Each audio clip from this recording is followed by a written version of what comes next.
New weapons are collapsing the clock. A hypersonic glide vehicle traveling over 15,000 miles per hour does not give you time to think. It gives you seconds. Seconds for satellites to detect. Seconds for commanders to decide. Seconds before impact. And if that window closes, the most powerful military on Earth becomes just another target. Russia is betting on speed. China is betting on saturation. Both are betting that America's defense system cannot keep up. So Washington is preparing something unprecedented. A shield built in space. A network designed to see first, decide faster, and shoot earlier than ever before. They call it Golden Dome. The question is not whether it sounds ambitious. The question is this: can it actually stop a coordinated, multi-domain opening strike? Or is the United States about to spend trillions chasing the illusion of invulnerability? In this episode, we break down the geometry, the physics, and the gamble. Because in the hypersonic era, hesitation is defeat.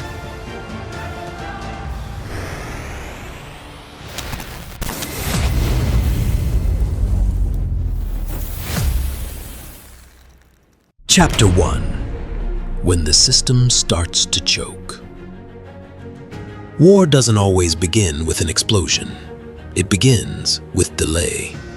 A few seconds lost. A decision made too late. A system reacting one step behind its adversary. Over the past decade, Russia and China haven't focused on shooting farther. They focused on making the United States slower. Russia bets on speed. China bets on volume. Both are targeting the same vulnerability: time. Start with Russia. Kinzhal, often cited around Mach 10, roughly 7,600 miles per hour. At that speed, a target 500 miles away can be reached in about 4 minutes. 4 minutes to detect, confirm, authorize, and fire. That sounds manageable. In real operations, it isn't. And if the launch platform moves closer, from a forward base or a submarine, that window shrinks even further. But Kinzhal isn't what truly unsettles missile defense planners. Avant-garde is. A hypersonic glide vehicle doesn't follow the predictable arc of a traditional ballistic re-entry vehicle. It maneuvers at the edge of the atmosphere, shifting direction during flight. That changes the math. Missile defense is no longer about calculating one impact point. It's about constantly recalculating trajectory while the target moves at Mach 20 to Mach 27, roughly 15,000 to over 20,000 miles per hour. At those speeds, you don't get many corrections. A small tracking error or a few seconds of delayed data can throw the entire decision chain out of alignment. You don't have to destroy the system. You just have to slow it down. If Russia constricts with speed, China suffocates with density. Beijing's strategy isn't a single punch. It's a layered storm. High-speed anti-ship missiles launched from modern platforms like the Type 055 destroyer. Systems like DF-27 with more complex flight profiles than traditional ballistic shots, potentially appearing later on ground-based radar. And then comes the real disruptor: drone swarms. Not one aircraft, but hundreds, possibly thousands, coordinated by algorithms to move like a single organism. This is where war becomes economics. An interceptor may cost millions of dollars. A drone may cost only a few thousand. You fire, destroy one target, and burn part of your magazine. You don't fire, and you lose infrastructure. The swarm doesn't have to win outright. It just has to drain you. Once the magazine runs thin, the real strike follows. Saturation doesn't need perfection. It only needs to exceed design limits. Now, combine it all. Hypersonic speed from above. Anti-ship threats from the sea. drone swarms from multiple axes, electronic warfare to blind sensors. This isn't a single strike. It's a full-scale stress test of the entire defense architecture. And that architecture has limits. Ground-based mid-course defense, with interceptors in Alaska and California, was designed primarily to counter traditional ICBMs. Open-source figures often cite only a few dozen interceptors for homeland defense, a few dozen to defend a continent. THAAD protects the high-altitude layer in priority regions. Patriot guards the terminal layer around bases and strategic sites. On paper, it's 3 layers. In reality, they share a non-negotiable physical constraint: the horizon. Ground-based radar can't see past the curvature of the Earth. A low-flying or maneuvering threat can appear late. The first moment you detect it may already be the final phase. And there's another limit: quantity. If an adversary launches a large salvo, the system can be overwhelmed exactly as designed. Not because it's weak, but because it's finite. Speed compresses reaction time. Density exhausts the magazine. The horizon constrains vision. No one needs to destroy America's defenses outright. In a hypersonic environment, a system that reacts late doesn't get a second chance.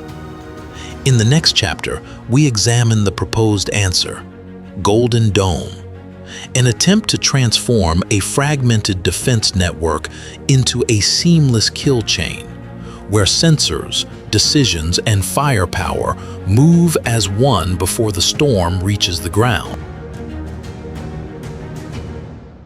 Chapter 2: What Golden Dome actually is. The moment the name Golden Dome surfaced, media reflexively labeled it America's Iron Dome. It sounds reasonable. It's also fundamentally wrong. Comparing Golden Dome to Iron Dome is like comparing a handheld umbrella to a roof built to cover an entire continent. Iron Dome is point defense. It protects a city, a base, a cluster of population centers from short-range rockets. Golden Dome is being described as continental defense, an effort to shield the airspace and critical infrastructure of a nation spanning roughly 3.8 million square miles. Geometrically alone, it's a completely different problem. So what is Golden Dome really? The straight answer is this: it's not a wonder weapon. It's not a secret superbase. Golden Dome is a national-scale architectural rebuild. Instead of relying primarily on ground-based radar constrained by the horizon, it extends the line of sight into space, where geometry changes entirely. In other words, the United States doesn't lack launchers. It lacks something more dangerous than a shortage of missiles: synchronization. In today's battlespace, a sensor may detect a target first, but if that data doesn't flow to the best positioned shooter within seconds, detection is almost meaningless. A Navy radar offshore might see the threat first. If that track isn't instantly transferred to a land-based battery or another ship in optimal firing position, the window is gone. Golden Dome is designed to eliminate that dead space. It forces everything into a single kill chain.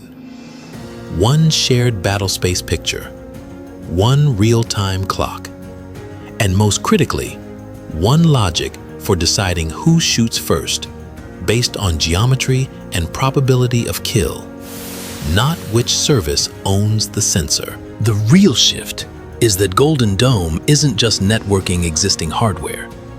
It's trying to change how those systems behave as a single organism. Detect, track, assign, engage. The best positioned shooter fires before the target enters the danger zone. That's why you'll keep hearing a phrase in modern doctrine: any sensor, any shooter. If the data meets fire control quality standards, It doesn't matter who detected it. The most optimal shooter gets the shot. Why does Golden Dome have to be this large? Because the problem no longer lives on the ground. Low-flying, maneuvering, high-speed threats are limited by the curvature of the Earth when viewed from surface radar. If you want earlier warning, you have to look down from above. Space isn't optional, it's mandatory. Golden Dome is described as a layered architecture, with a space layer providing persistent tracking from boost phase through the most complex parts of flight. Without that layer, everything else becomes late reaction wrapped in new terminology. Then comes the controversy: cost. With Iron Dome, people talk about price per interceptor. A Tamir missile is often cited in the $50,000 to $100,000 range. Golden Dome doesn't operate in that framework. A homeland-level intercept isn't just a missile leaving a tube. Behind it sits a satellite constellation, a machine-speed command network, and high-altitude interceptors that can run into tens of millions, even over $100 million per shot. That's why the budget estimates sound like they come from different universes. Some officials talk about $175 billion. Independent analysis suggests that full implementation could climb into the trillions. Because integration in missile defense isn't just installing software, it's replacing the nervous system of a decades-old machine. If software processes data in milliseconds, but hardware still needs minutes to rotate, queue, and hand off targets, the system still fails. Much of the cost is paying down decades of technical debt, new sensors, new data links, new command architecture, and forcing everything to operate at the same tempo. The largest hidden cost sits inside one word: deployment. Continuous coverage doesn't come from launching a few large satellites. Modern architecture relies on launching thousands of smaller satellites into low Earth orbit, creating a persistent mesh that doesn't blink. Launching them costs money. Maintaining them costs money. Replacing them continuously costs money. You're effectively buying time by burning budget to keep the sky lit. Then there's the cost of the bullet. Glide phase and maneuvering hypersonic threats can't be handled by yesterday's interceptors. You need next-generation systems, and those systems aren't cheap. Capabilities under discussion run above $100 million per shot. Not because the United States wants expensive intercepts, but because engaging maneuvering hypersonic targets at extreme speeds is one of the hardest tasks physics allows. So here's the bottom line. Golden Dome isn't expensive because it builds a few new bases. It's expensive because it attempts to turn a fragmented structure into a single organism that can see earlier, decide faster, and fire sooner. It's an effort to buy back time in an era where time is being stripped away. But definitions and budgets don't shoot down missiles. What matters is how the system actually fights, how sensors are positioned, how intercept windows are chosen, how overload is prevented when the sky turns into a storm. That answer lives inside the combat architecture itself. 3 defensive layers, and that's where we move next. Chapter 3: The Kill Architecture Under Pressure. If Golden Dome fails, it won't fail because it lacks missiles. It will fail because it loses tempo. The entire architecture is built around one objective: stay ahead of the threat's clock. That's why it's structured in 3 layers, not to create a sense of comfort, but to buy another chance if one layer slips. Layer 1 is space. In the old model, ground radar was usually the first to see a launch. In the new model, the goal is detection the moment the booster plume ignites. Space-based sensors like HBTSS are designed to capture that infrared signature in the first seconds of flight. Those seconds determine whether you hold the advantage or not. Tracking a straight flying object is hard enough. Tracking a maneuvering hypersonic object is far harder. So the space layer doesn't just detect, it must maintain continuous custody of the track. One satellite hands off to another. If that chain breaks for even a few seconds, the intercept window below can disappear. Layer 2 is where the actual fight happens. Mid-course and glide phase. NGI is built for the complex ICBM problem, especially decoys. If an adversary releases multiple objects to confuse tracking, the interceptor must discriminate the real warhead from the false targets. That's where the concept of multiple kill vehicles comes in. Not for show, but to increase probability of kill in an uncertain environment. But glide vehicles introduce a different problem. It's not just decoys, it's maneuver. That's where GPI comes in. It's intended to pursue a target during glide phase, when the trajectory is no longer stable. This is the most difficult segment of the engagement. Time is compressed, and the target can shift direction, invalidating previous predictions almost instantly. And here's the critical point. Golden Dome does not assume the first shot will hit. If Layer 2 fails, Layer 3 must already be ready. THAAD, Patriot, Aegis. But unlike the legacy model, they don't wait for their own radar to see the target first. Launch on remote allows engagement based on data from the broader sensor network. That shortens reaction time, but it also places trust in remote data quality. If the data is wrong, you waste an expensive interceptor. If you wait too long for confirmation, you lose the shot. All of this is tied together by command and control. IBCS isn't just software. It's the decision engine where every track, every shooter option, and every probability calculation is processed almost simultaneously.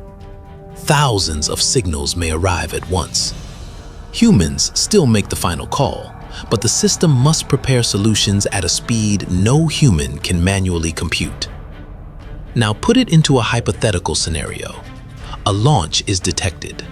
The booster plume is captured by space sensors within seconds. The track is maintained as the vehicle accelerates and transitions phases. IBCS classifies the profile as glide, not pure ballistic. The high-altitude intercept window opens. An Aegis ship receives launch on remote authorization. It fires before its own radar achieves a perfect local lock. The first intercept is calculated based on networked data. But assume that shot misses. There's no time for debate. Layer 2 must immediately transition to the next option. If the trajectory shifts, previous predictions are discarded in real time. If multiple objects appear, the system must decide which one justifies spending another interceptor. And if Layer 2 can't complete the intercept, Layer 3 must already be queued. Patriot or THAAD isn't waiting to see. It has been pre-positioned and prepared based on earlier data. When an intercept succeeds, it isn't cinematic, it's kinetic. At extreme closing speeds, destruction is simply physics. That is Golden Dome's combat architecture. 3 layers, not to guarantee invulnerability, but to reduce the probability of catastrophic failure. But the more layers you add, the more connection points you create. And every connection point is a potential failure under stress. A corrupted track, a jammed data link, a decision delayed by seconds. Golden Dome promises a unified organism. On the worst day, the question won't be how many interceptors it has. The question will be, whether it can maintain tempo. In a layered system, you don't lose because you lack defenses. You lose when multiple layers are stretched beyond their design limits at the same time. Chapter 4. The Gamble. Golden Dome isn't a promise, it's a gamble. The first gamble is money. If fully implemented, costs could reach into the trillions. That money doesn't appear out of thin air. It comes from shipbuilding, aircraft procurement, munitions stockpiles, training cycles. If Golden Dome works, the price may be justified. If it doesn't, the United States will have spent trillions while thinning its traditional combat power. The second gamble is technical. This isn't a single weapon system. It's a network of thousands of satellites, radars, data links, software layers, and next-generation interceptors. One weak link can fracture the entire kill chain. And the more advanced the system becomes, the more it depends on semiconductors, rare materials, and global supply chains. The question isn't whether it can be built. The question is whether it can be built correctly, at scale, and whether it holds under the worst possible day. The third gamble is math. Imagine an adversary launches 150 warheads and hypersonic glide vehicles. Golden Dome intercepts 120. An 80% success rate sounds impressive, but 30 still get through. In a nuclear exchange, 30 is not a small number. It's national-level devastation. And if the system proves it can stop 120, the adversary doesn't need to defeat it. They just need to launch 250. That's saturation logic. You don't have to break the shield. You only have to exhaust it. Then comes the strategic risk. Golden Dome touches the foundation of nuclear deterrence. If one side believes it can survive retaliation more effectively, its risk calculations shift. Not because it wants war, but because its margin for error expands. Russia and China won't build their own Golden Dome. They'll increase numbers, increase decoys, increase maneuverability, and look for ways to blind space-based sensors. The competition doesn't stop, it escalates. So what does Golden Dome actually buy? It doesn't buy invulnerability, it buys probability. It buys a chance to reduce damage on day one. It buys another layer of insurance. But insurance only matters if it works when needed most. And here's the coldest reality. Golden Dome will never be fully tested under real combat conditions until the moment it's truly required. There is no patch after day one, no software update after failure. You get one attempt. So the real question isn't whether it's perfect. The question is whether it's good enough when everything else is moving at Mach 20. This is Future War Tech. See you in the next briefing.